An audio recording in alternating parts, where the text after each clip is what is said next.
സിനിമകളുടെ ക്വാളിറ്റിയുടെ കാര്യത്തിൽ ഒരു വിട്ടുവീഴ്ചയ്ക്കും തയ്യാറാകാത്ത ഇൻഡസ്ട്രിയാണ് തെലുങ്ക്.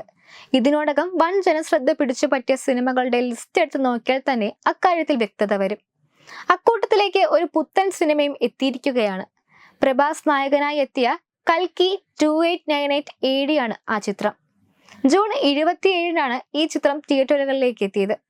നാഗ് അശ്വിന്റെ സംവിധാനത്തിൽ റിലീസ് ചെയ്ത വൻ ദൃശ്യവിരുന്നാണ് ഓരോ പ്രേക്ഷകനും സമ്മാനിച്ചിരിക്കുന്നത്. പ്രഭാസ്, അമിതാഭ് ബച്ചൻ, കമൽഹാസൻ എന്നിവരെ കൂടാതെ ദീപിക പദുക്കോൺ, ദിഷ പടാനി, വിജയ് ദേവരക്കൊണ്ട, ദുൽഖർ സൽമാൻ തുടങ്ങിയ വമ്പൻ താരനിരയാണ് ചിത്രത്തിൽ അണിനിരന്നത്. ഭൈരവ എന്ന കഥാപാത്രത്തെയാണ് പ്രഭാസ് അവതരിപ്പിച്ചിരിക്കുന്നത്. സുമതിയായിട്ടാണ് ദീപിക എത്തിയിരിക്കുന്നത്.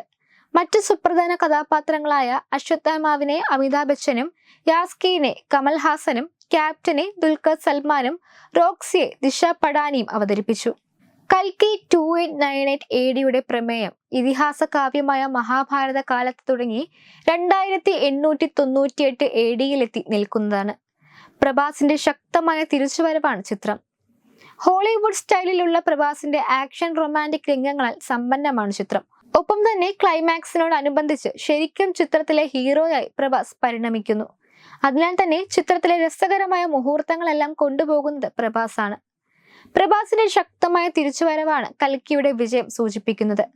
അതേസമയം ബോക്സ് ഓഫീസിലടക്കം കൽക്കി വൻ കുതിപ്പ് തുടരുന്നതിനിടെ ഏറ്റവും വേഗത്തിൽ 900 കോടി നേടിയ സിനിമകളുടെ ലിസ്റ്റ് പുറത്തു വന്നിരിക്കുകയാണ്. എന്നാൽ ആ ലിസ്റ്റിൽ കൽക്കി അല്ല ഒന്നാമതെന്നതാണ് ഏറ്റവും ശ്രദ്ധേയം.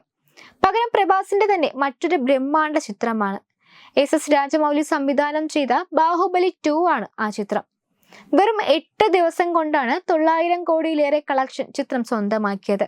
രണ്ടാം സ്ഥാനത്താണ് കൽക്കി 2898 AD. റിലീസ് ചെയ്ത് 11 ദിവസം കൊണ്ടാണ് ഈ റെക്കോർഡ് കൽക്കി സ്വന്തമാക്കിയിരിക്കുന്നത്. ട്രേഡ് അനലിസ്റ്റുകളുടെ റിപ്പോർട്ട് പ്രകാരം 910 കോടിയാണ് ആഗോളതലത്തിൽ കൽക്കി നേടിയിരിക്കുന്നത്. മൂന്നാം സ്ഥാനം രാം ചരണിനെയും ജൂനിയർ NTRനെയും പ്രധാന കഥാപാത്രങ്ങളാക്കി രാജമൗലി അണിയിച്ചൊരുക്കിയ RRR ആണ്. 11 ദിവസങ്ങളിൽ തന്നെയാണ് RRRും 900 കോടി പിന്നിട്ടത്. തൊട്ടു പിന്നാലെ KGF 2 ആണ്. പ്രശാന്ത് നീലിന്റെ സംവിധാനത്തിൽ യാഷ് നായകനായി എത്തിയ ഈ ചിത്രം 12 ദിവസം കൊണ്ടാണ് 900 കോടി കടന്നത്. 5-ാം സ്ഥാനം സ്വന്തമാക്കിയിരിക്കുന്നത് ബോളിവുഡിന്റെ കിങ് ഖാൻ ഷാരൂഖ് ഖാൻ ചിത്രമാണ്. കഴിഞ്ഞ വർഷം റിലീസ് ചെയ്ത ജനശ്രദ്ധ നേടിയ ജവാനാണ് ആ സിനിമ. 13 ദിവസം കൊണ്ടായിരുന്നു ജവാൻ ഈ കടമ്പ കടന്നത്. അറ്റ്ലിയായിരുന്നു ചിത്രത്തിന്റെ സംവിധാനം.